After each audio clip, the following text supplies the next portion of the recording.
yours too. We're doing our best to solve them. We want to welcome you. Come feel our gentle breezes, marvel at our sandy shore.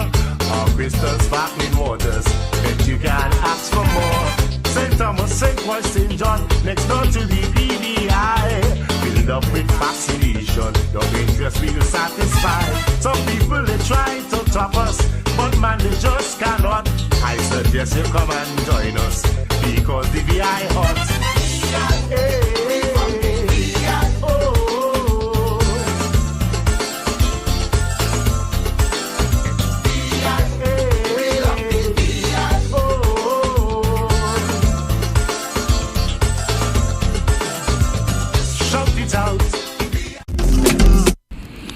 Good morning.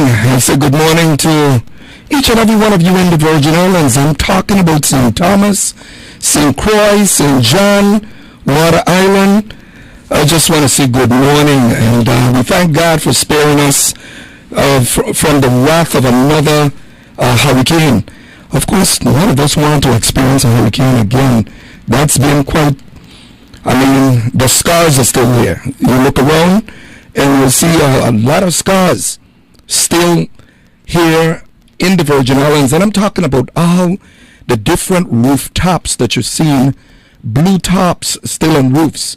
And of course, we had some inclement weather, a tropical storm that brushed us. And I say brushed us because while we received rain, and God knows a lot of us anticipated or looking forward to having, some rains for cultivation purposes and other purposes. Of course, those of you who have catchments and stuff look forward to your cisterns being filled, and a lot of people's cistern got filled, but this is just so unfortunate that you look around the U.S. Virgin Islands and you're still seeing so many homes without rooftops.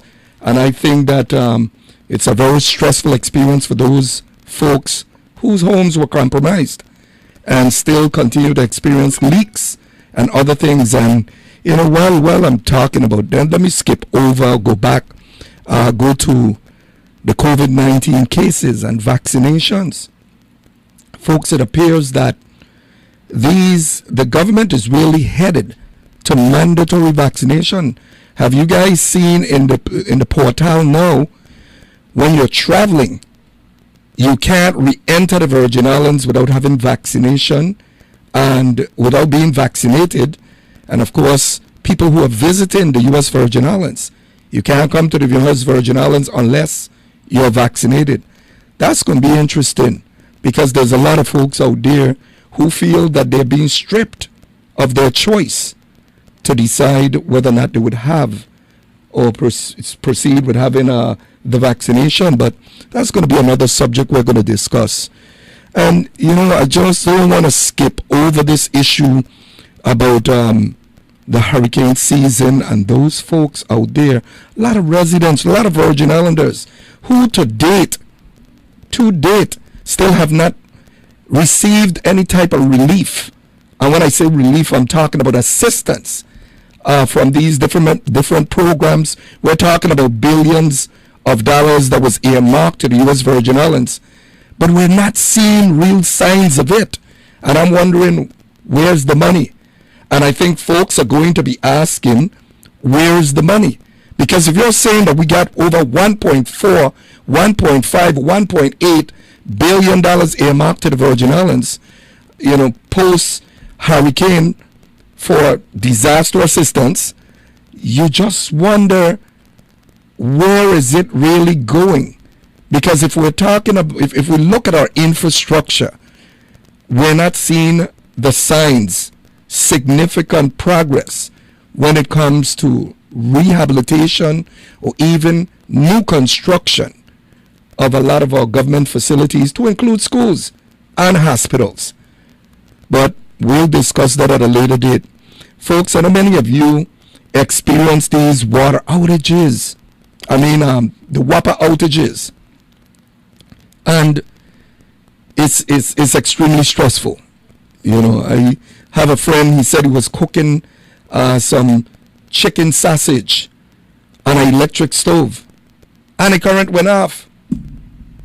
And he was stressed out because he didn't know what was the next step. Because certainly the microwave cannot make up for that or substitute it because it works on electricity as well. But we could only hope that we see some daylight, that we see some sort of transition, recovery, and then it transcends to reliability in terms of distribution of power. Because this rotation thing, I don't know how long it's going to go, whether or not, and what it's attributed to, but I could only suspect that maybe the rotation has to do with an equipment failure. And there's too much stress on maybe one generator that they have to shift generators, and those generators can't power the entire island, so they had to go on that rotation.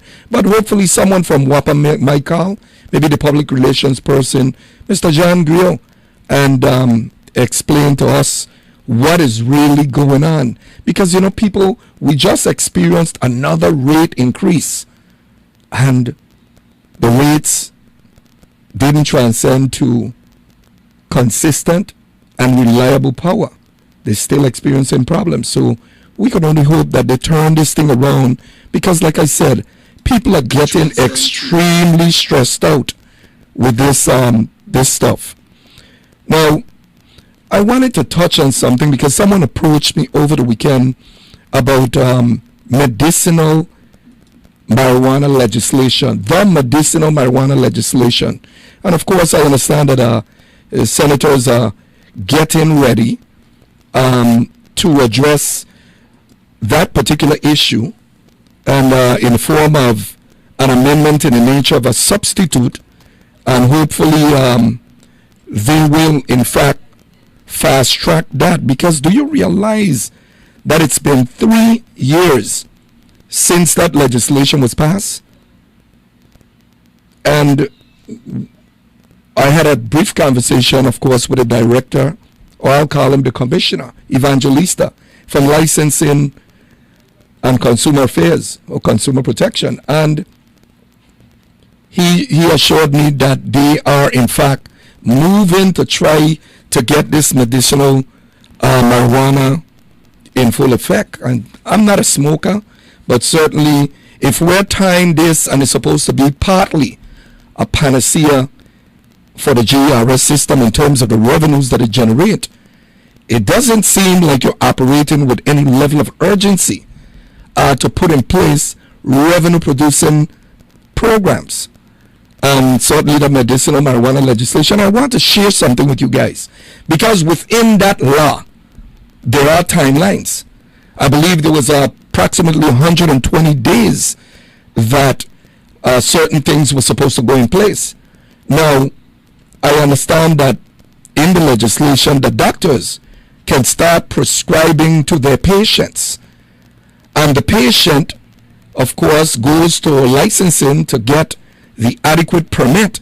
But it's also a permit, I believe, for each patient to be able to grow up to 12 plants. And these are specifics. But here is my thing. If the law is telling you one thing and we have not seen any significant strides, at least visible, then something is certainly wrong, and we need to look into exactly what is wrong. And I think the senators themselves, maybe whether you advocate or don't advocate, it is now law. So I think that you would have to step up to the plate and try to see exactly what is affecting the implementation of that particular legislation. Now, I mentioned to you guys weeks ago, I think it was a couple of weeks ago, that we were in fact going to have a social, which is Connect the Dots.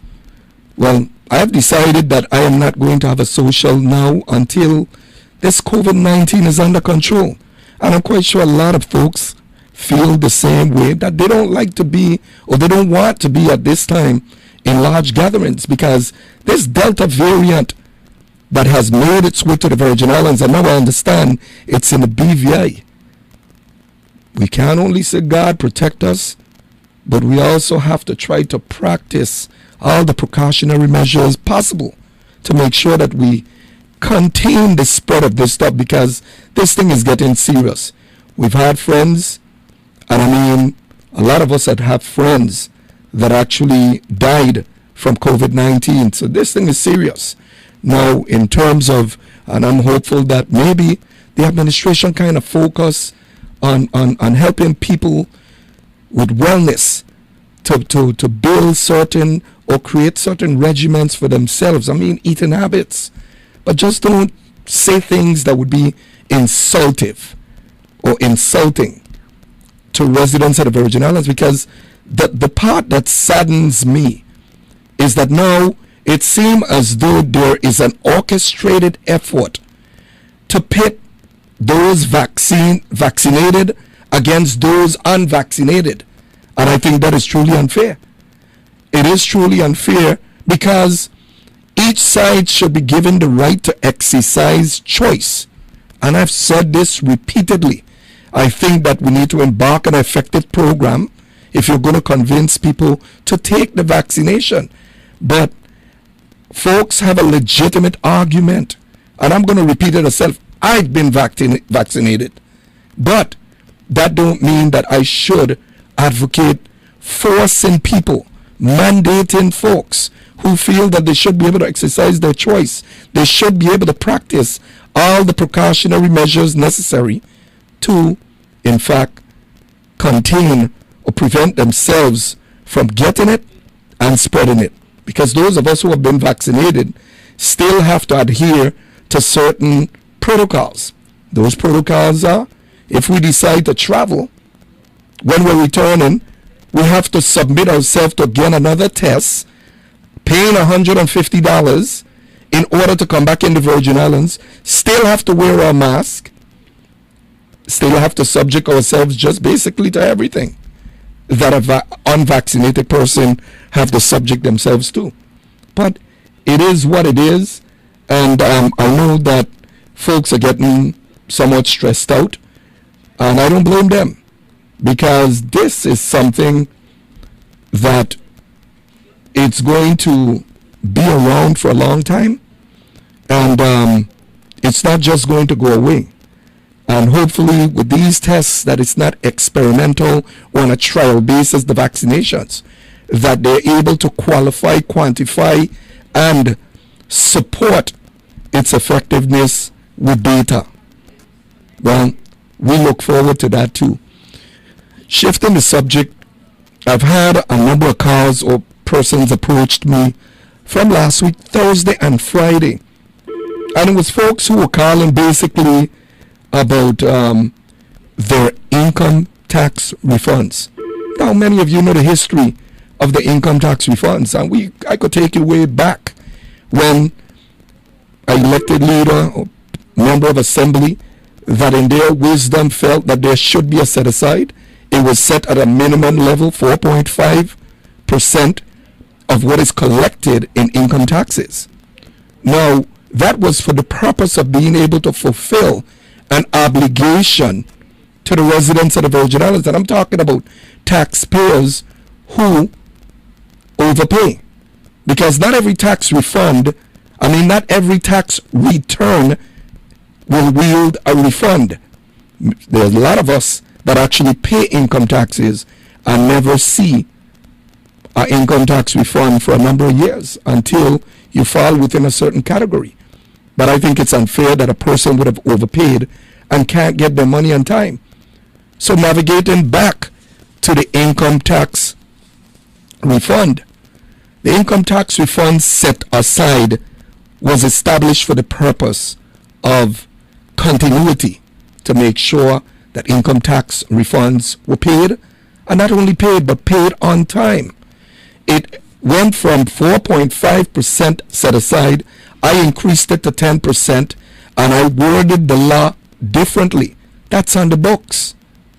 And, of course, if you look at Virgin Islands Law 33, subsection 1102B, it requires them to really set aside that 10%, but we went a step further. On a court case there was a stipulation agreement established, which was between myself and the government of the Virgin Islands, because as a taxpayer with standings, at the time I was owed income tax refunds, so I had standings. I filed a claim against the government. We come to an agreement, and there is a stipulation agreement in place. And the legislature cannot interfere with that. It's considered to be tort interference, which is, in fact, a stipulation agreement between a citizen and the government. So that's in place.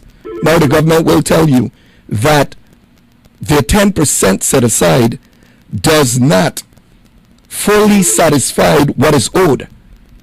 But if you're going to put over 1,000 people in audit and pay whoever is owed refunds the other portion, it would seem to me that that at least is at least 3/4 of the way in terms of the obligation.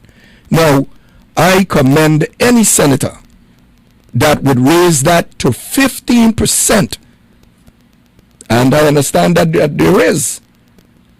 And I think that that would be the right thing to do.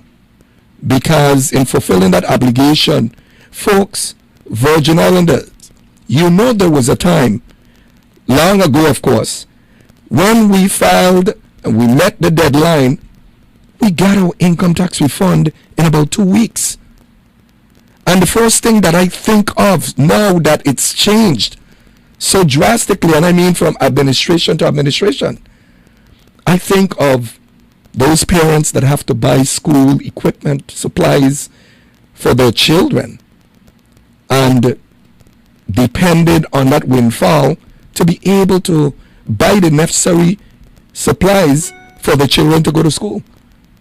I think of the nurses who get refunds. I think of the teachers who get refunds. And may I add, a lot of those professionals would use their refunds, or portions of it, to actually pay for supplies. Come on. This is an issue that we really need to put to rest. And when I say put to rest, we need to do the right thing.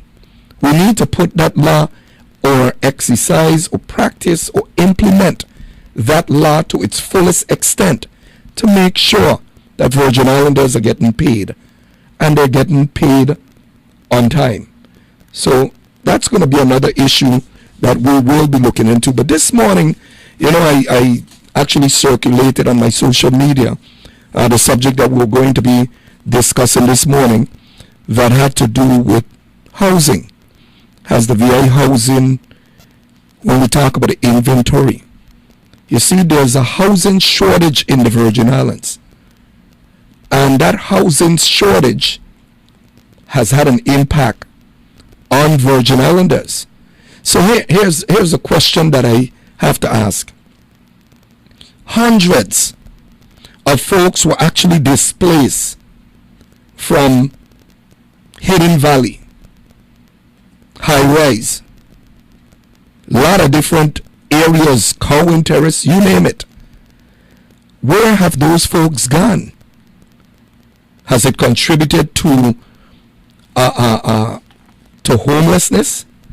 Because remember, homelessness does not only address the issue of the person that is actually on the street and that is homeless and begging.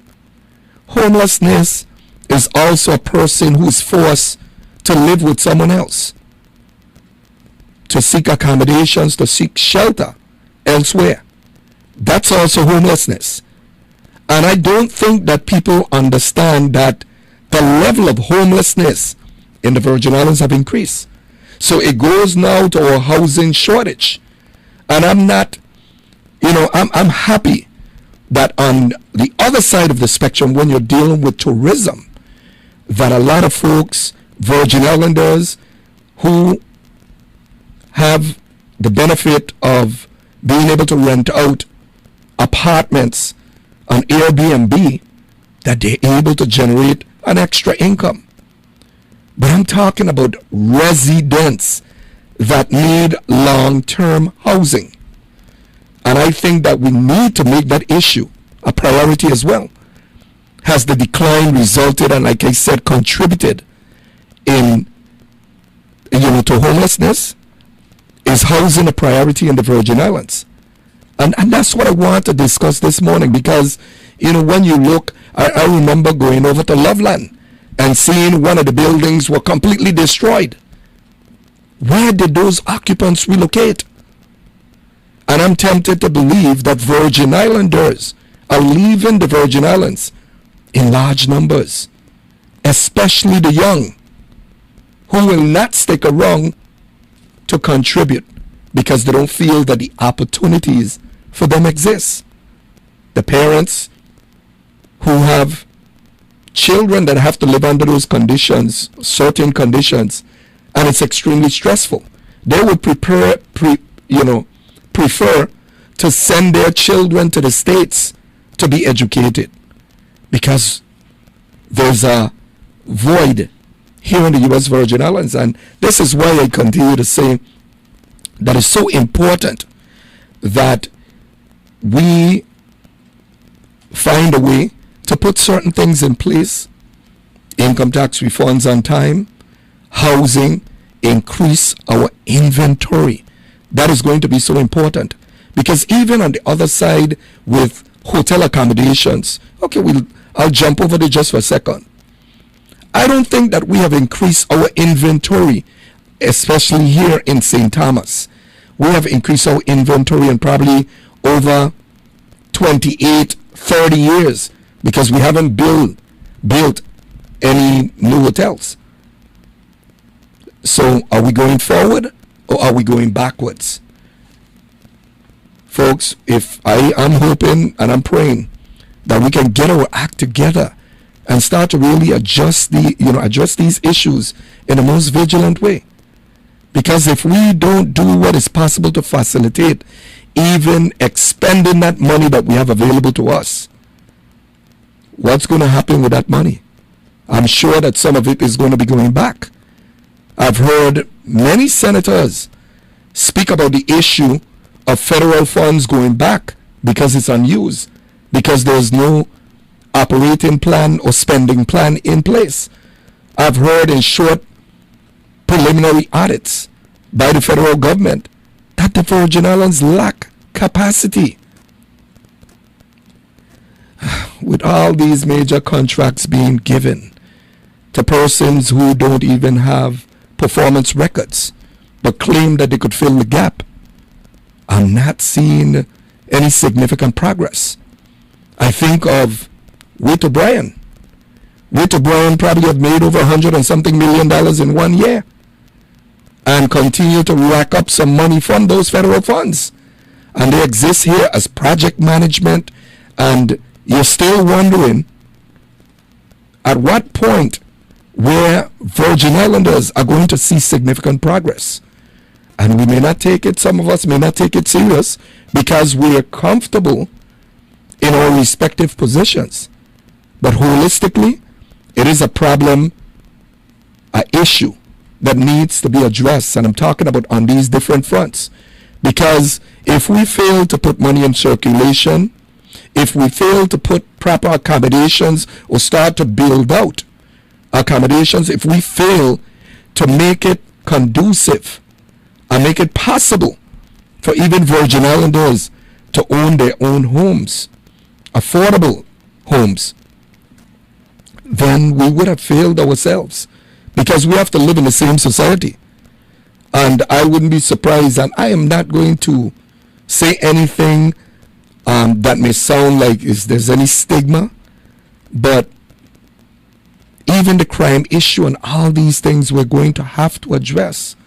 And is the crime issue tied to our economic pitfalls?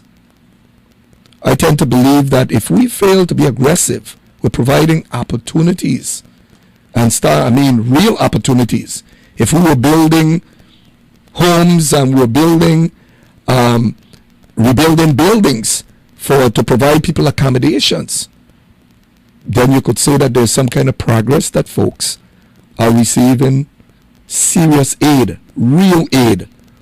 I'm not seeing it. I know we have a lot of problems here in the Virgin Islands, but what I'm going to do is open up the line at this time for folks to be able to call in. The number to call here at WSTA, connect the dots, 774-1340, here at WSTA. And there's so much that we can discuss. You could talk in the air. I see that I have a new 774-1340, and you press the number 1 to communicate with you. Okay. I didn't know about the one, and maybe that explains why a lot of folks have been calling and wasn't getting through. I know the lines sometimes get clustered, and they're unable to call in. But sometimes that's how it gets. But they're discussing this issue, and I discussed income tax refunds. I discussed all types of different things. But these are bread and butter issues for Virgin Islanders. You know, I was driving through Old Tutu, and I was amazed to see the number of homes that still have blue tops on the roof. I was driving, I took a drive down, town actually west, and I looked up on the hill and I saw homes still with blue tops on the roof. So I quickly started to reflect on a conversation that I had here, an interview with Mr. Griffith from the Housing Finance Authority. And I remember this Envision program and how aggressive this program was supposed to be getting to make sure that a lot of people are assisted. And I think it's going to be time to at least get an update on what is going on with that program, because I still see a lot of residents who have applied for assistance. And to date, maybe they have received finally an inspection. But people don't want to be confronted or experience so much bureaucracy. They want to see something tangible. And this is what's frustrating a lot of Virgin Islanders, especially homeowners, that they're expecting for the government, to really fast track things, and that they're able to see some daylight, that they're able to realize some significant changes to their living accommodations. Because what's going on here? Because if this does not happen, remember that we were confronted over the weekend with the possibility of a tropical storm hitting us. And of course, many of us was so elated that it didn't really impact us that much, and we feared a hurricane. Do you realize that there could potentially be a lot of people out there walking around with PTSD? I mean, traumatized from past hurricanes, because it wasn't one hurricane that hit us, it was two. Every one of us know that. And a lot of people were left homeless. A lot of people are left living under some very dire conditions. So when you drive around and you're seeing these folks, you know that there's a possibility the slight rain is going to penetrate those homes that were compromised, especially the ones with blue tarpaulins.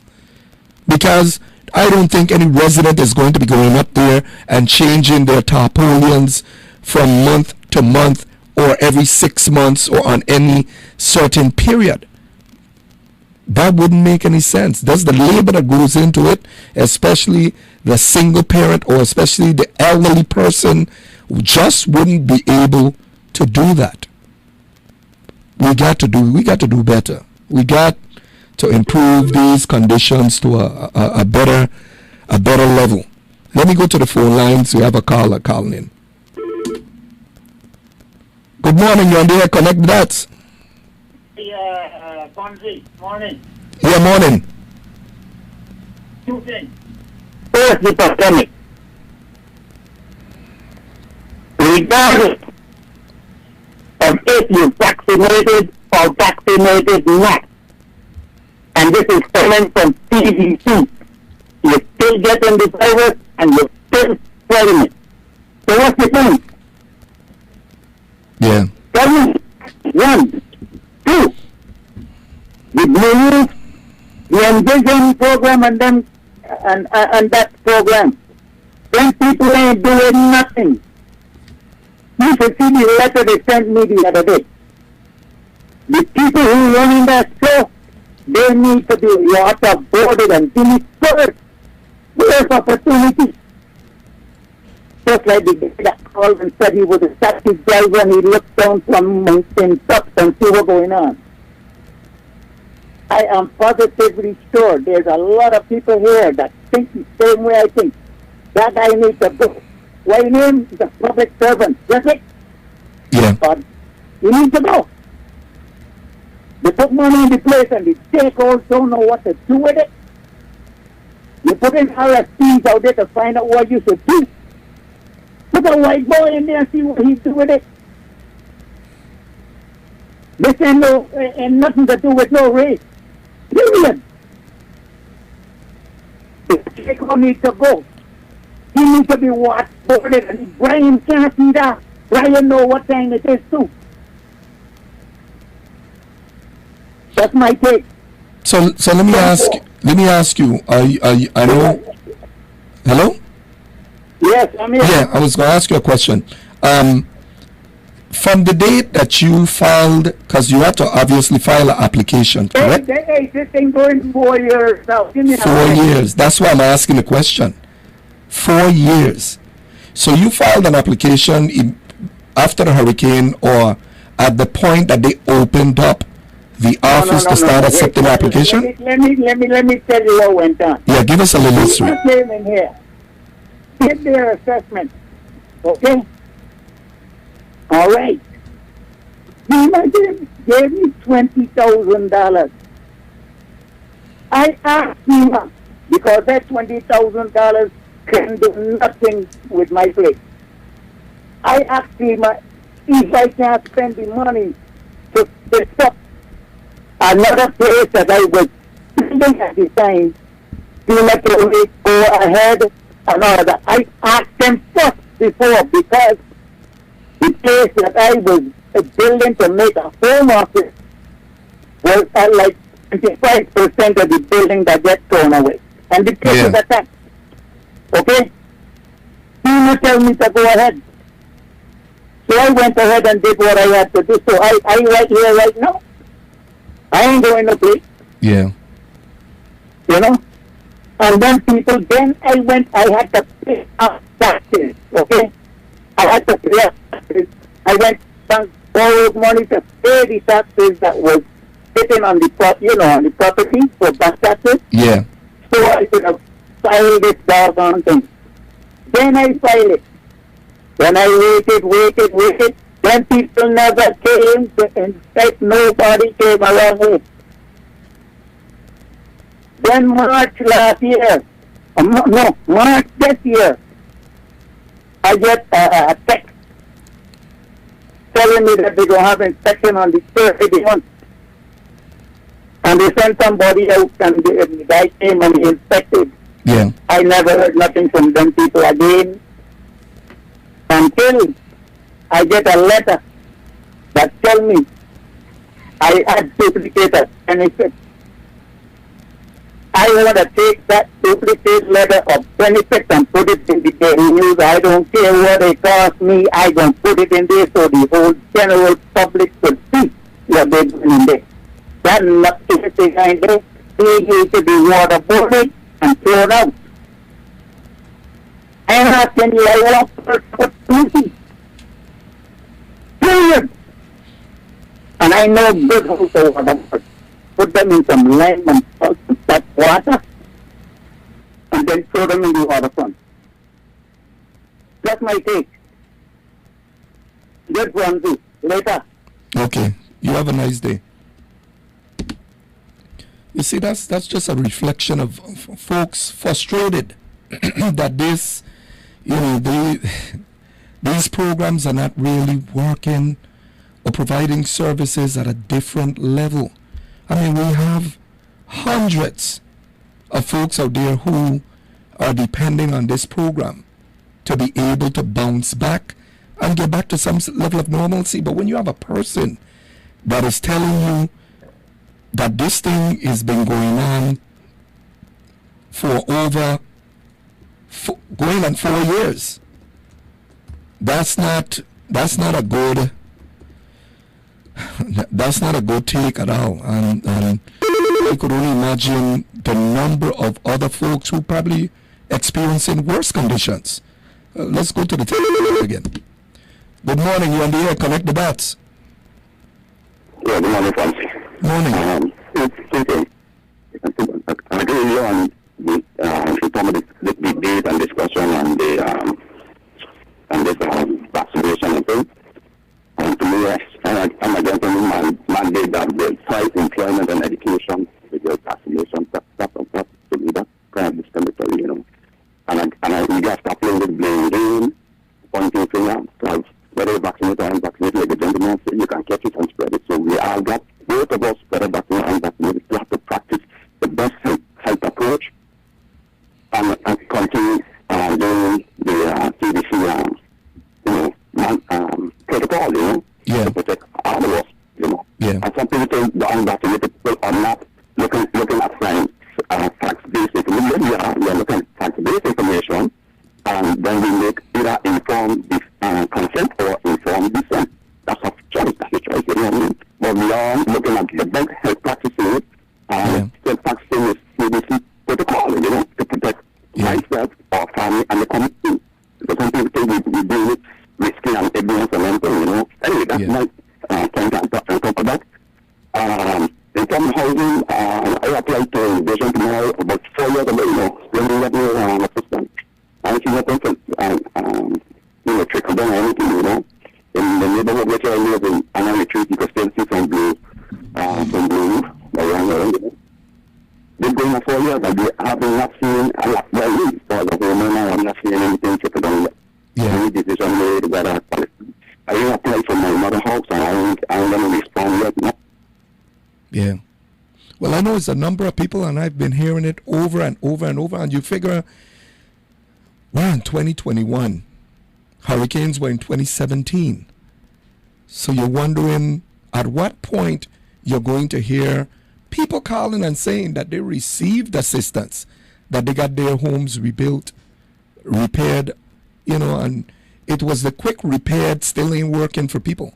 If you recall, back in 2018, I think, there were some emergency repairs for folks putting on doors, but it was not the best work, and it did not put people in a position that they felt that they were secure. So I'm not there, you know. I could only imagine the level of frustration, especially when you're in a home and you know it's compromised and you hear an announcement that a tropical storm is headed here to the Virgin Islands, and you're in a home that you know is not secure, is not stable. You're forced to go somewhere else. Yes, we understand that. Right. But why should people have to be forced to leave their dwellings? I just... We focus on trying leaving up place. I don't try to complete my house the best way. I still don't need the assistance, but I don't see what the best way to bring the financial resources and the labor to complete my house, you know. I believe self-content. I need the assistance, but I don't wait for them. I can't go in the place, you know. Yeah. I don't live right there. Well, you know what? Okay, thank you for calling. Yeah, and for folks, could you imagine? I understand that there's first responders as well who have applied to that program. Police officers, nurses, different, like I said, firemen. And to think that they have to go out and work, sacrifice themselves out there on the front line for these disasters, and they too are looking for assistance and can't find assistance. Do you realize the level of stress that they would be going through? Stress at home, and you're taking your stress from home to work, and stress at work, and that combined, that's really toxic and you know, could be extremely stressful for those Virgin Islanders who fall within that category. So I'm only hopeful that, like I said, I would regurgitate this over and over and repeat it over and over. I'm hoping that things can get better. Because if things don't get better, I'm telling you, folks are going to get stressed out to the point where they are not going to stay silent, and there's going to be widespread protests. The government received all this funding, and this funding needs to be distributed. I mean, I have availed myself willing to help, because, I mean, after all, it's, you don't have to like me. But whether or not I could perform, whether or not I could do the job, I'm prepared to prove my point. And I'm quite sure a lot of other Virgin Islanders who they have attempted to disenfranchise. You got Witt O'Brien that actually brought people down to work from all the way in California with track records that lack certification in any kind of city management. But guess what? It still happened right here under us. But of course, the influences would have it that they're going to only operate and hire who they say to hire. So it's become a political environment now. And in the meantime, Virgin Islanders are being neglected and nothing is happening. Interesting. Well, I have a certification in city management as well, in case you guys didn't know. Because you see, those naysayers and those, of course, some of the politicians, they're listening to this program, or they put in people to listen to it. I expected that. I anticipated that. Because the one thing that they're not going to be able to say is that I didn't provide accurate information. If you want to question me on income tax refunds, you want to question me on housing shortage, you want to question, I'm saying basically I'm sharing with the public things that are affecting the people of the Virgin Islands. Not everyone is being affected, but you got to be careful in the climate that you're creating for Virgin Islanders. Because as much as you might dislike someone and try to disenfranchise them, you never know if that person could have made a significant contribution to improving a standard that is in place.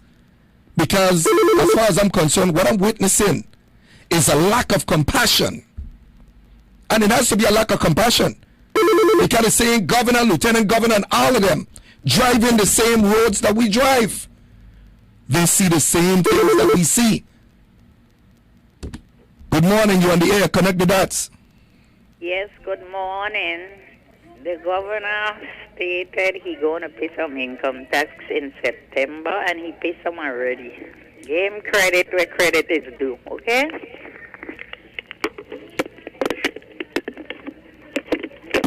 Well, the caller didn't stay on, but thanks for calling. Yeah, we know that. But it's not the point. The point is that you're not going to dangle carrots over the heads of Virgin Islanders and then assume a piecemeal approach. Income tax refunds need to be paid on time. Not 2 years down the road, not 3 years down the road. There's a set aside for a reason. And I don't need to repeat the law.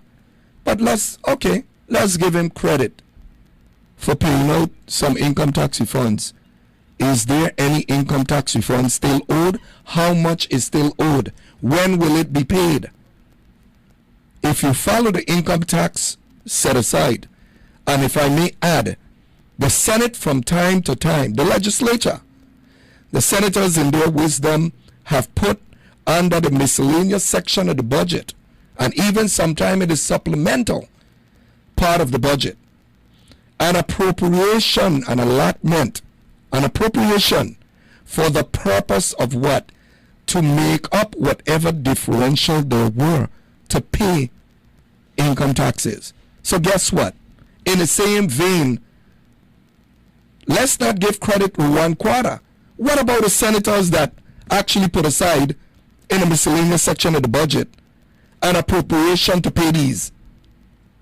Look at the period that it takes for the governor to actually pay it out based on that appropriation. And then you combine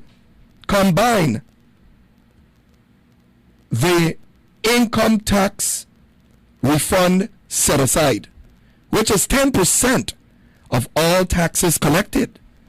There should be continuity. Because bear in mind, the longer you take to pay it, is the more interest you have to pay on those monies that are owed to people. So I mean, it's logic, and it's just and I thank the caller for their contribution. I'm giving all of them credit. But let's get the system together and let's get it to work the way that it should work. Nobody should file their taxes, meet the deadline before April 15th, and have to wait 4 years for an overpayment to be received. So those are vexing issues. And, like I said, I give people the opportunity. Anyone could call the station. I don't care who you want to commend. I'm just calling a spade, and I will commend people when I feel that there's something to be commended. But we commending on paying income tax refunds late? Come on, folks. Come on. This thing should have been adhered to and corrected from years ago. And at some point, it has to stop. It's a paradigm now. Something where people would call every day. People have gotten so complacent now that they throw their hands in the air and they're saying, well, I ain't going to anticipate no income taxes now. When it come, it come. No, that's not right. That's not right at all. It should be paid on time. And for everyone that is affected understands that that serves as a windfall when you do receive it. Is there something wrong with paying it on time? Do you realize that there is a lot of Virgin Islanders right now who are so discouraged by the system that they are filing in the Philadelphia office or elsewhere and getting their refunds in record time? In as little as 2 weeks, they're receiving their income tax refund. So come on. Good morning, you're on the air. Connect the dots. Hi, good morning, Alfonso. Morning. Okay, listen, I'm just adding my little bit today. I supported you in the last gubernatorial election. And I'm wishing you, a real good chance of getting in. I'm going off island, but I'm coming back, and I'll be voting for you. When I meet you, I will tell you who I am, and you're going to know. I think that you have the capabilities and the sensibility and the experience in running these beautiful Virgin Islands. The governor is doing a fantastic job. I speak good of him. But I would like you, Alfonso, to understand, to be our next governor. And as I tell you, continue those programs. And I know you got what it takes. You are a proven leader. And I am with you all the way. God bless you. Thank you. I'll talk to you another time. Have a wonderful day. Okay, thank you. You have a bright day. Okay, you're welcome too. Bye-bye. Okay. Well, I guess folks are trying to make announcements for me. What I often say is never say never. I'm not going anywhere. I'm a Virgin Islander. Born, bred, born, and raised here in the U.S. Virgin Islands. I ain't got no place to go. Unlike some of the others that pick up their marbles and take off and gone elsewhere after they have reaped benefits. But not me. I'm going to stay here for as long as I can. Once God gives me life, I'm going to stay here. As I said, that's these issues with housing. Understand something. When you go around and you experience all this stuff, that you look at people who are homeless, there has to be some kind of compassion. So even if you want to be reactive and not proactive, be active, please. I just lost a call. I apologize. Good morning. You're on the air. Connect the dots.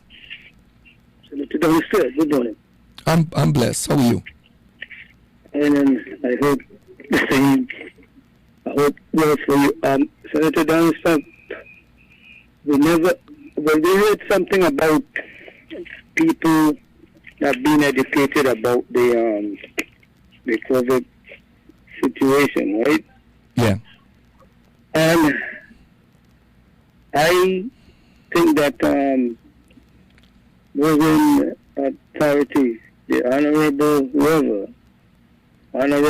whoever, should have at least get those in authority with the help. Yeah. To give people information, not just to talk about one issue. I mean, that the issue is important and it's a reason. But talk about the things relating to how the virus maybe could transmit it, especially the situation that happened in Tortola. Yeah. I'm still not convinced that the people just walk outside of their house in the street and just got the virus. It's somehow how this thing happened. Yeah. We supposed to know about the thing that we have, even like I mentioned somebody, the thing that protects us. If the sunlight or ultraviolet light or whatever it is, anything that in our natural environment, in our natural medicine, get some feedback. Have people volunteer the information. Like I said, with the $100,000 that you're supposed to get set aside, a couple of that money to have people come in and pay them for some information. If the information is accurate, if it's yes, no, maybe so workable, at least we have something to help to deal with our situation. The war is not just people in authority alone. All of us have to find a way to fight this thing.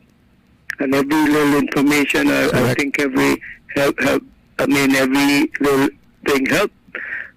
But I'm going to leave you with this, though, Senator Donaldson. Yeah. I've learned that even people in churches have contracted it.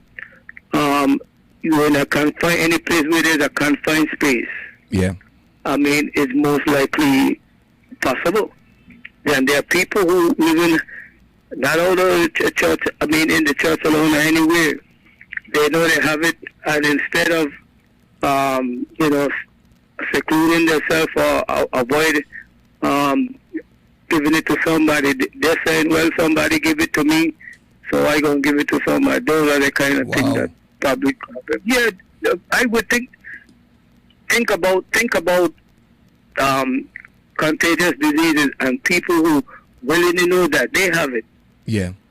And out of not out of revenge or whatever, prefer to have somebody to have it. But like I said before, they might even have a protocol that they don't know that could prevent.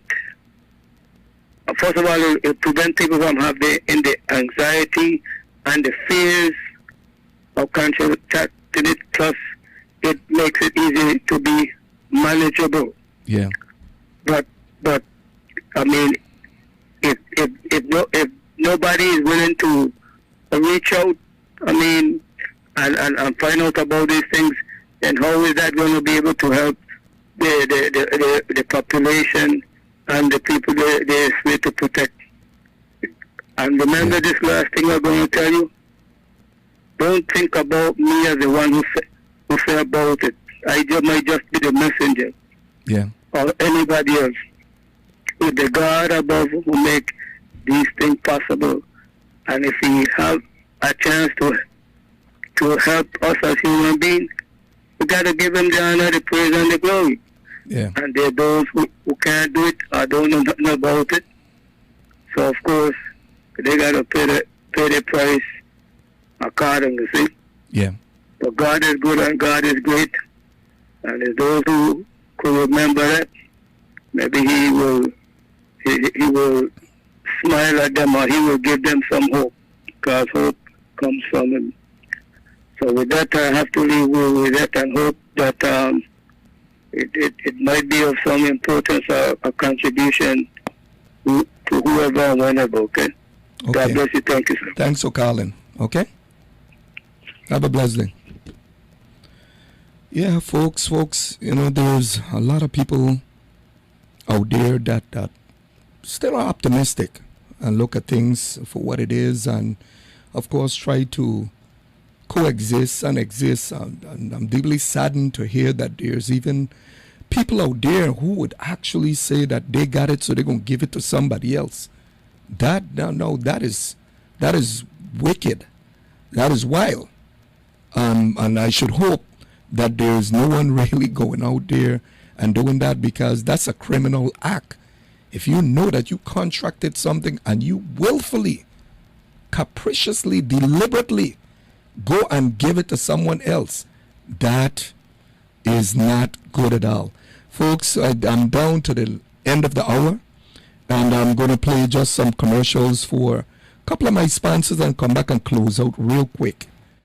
It's First Stop 24-hour gas and grocery store.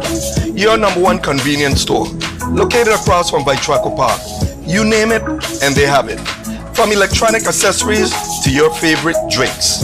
And from gas to groceries. You name it, and they have it.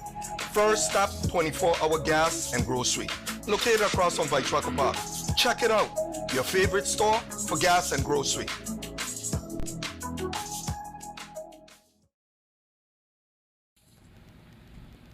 Well, folks, I'm down to the end of the hour, so I just wanted to close off the program this morning and telling each and every one of you to stay positive, you know, get that negativity out of your life. And of course, anything that breeds any negativity, make a U-turn, go the opposite direction, because if you allow it to invade your space, you allow it to dominate you within any environment, then your body, which is your immediate environment, will be challenged. So on a positive note, I just wanted to say to each and every one of you to stay safe, have a blessed day, and overall a blessed week and a productive week. God bless each and every one of you.